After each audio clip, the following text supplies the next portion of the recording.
Sepekan jelang Natal, harga sayur kol di Pasar Langgur, Kabupaten Maluku Tenggara naik Rp30.000 per kilogram. Pekan sebelumnya masih dijual Rp25.000 per kilogram.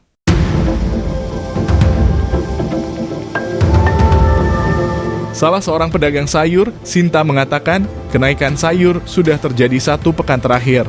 Sayur kol yang biasanya dibeli dari pemasok Rp250.000 kini melonjak menjadi Rp265.000. Kenaikan harga dipicu pasokan stok yang berkurang dari agen, katanya.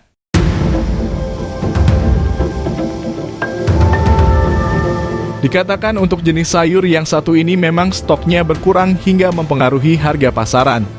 Kendala lainnya yakni kemarau panjang yang terjadi beberapa waktu lalu. Meski begitu, dia mengaku tak khawatir dengan lonjakan harga lantaran ada pelanggan tetap dari warung hingga perhotelan yang membeli dalam jumlah banyak.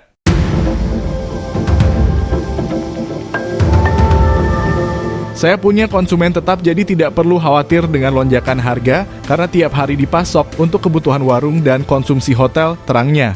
Sementara harga kentang masih stabil di angka Rp35.000 per kilogram, wortel Rp40.000 per kilogram, sedangkan untuk cabai rawit masih bertengger di harga Rp150.000 per kilogram.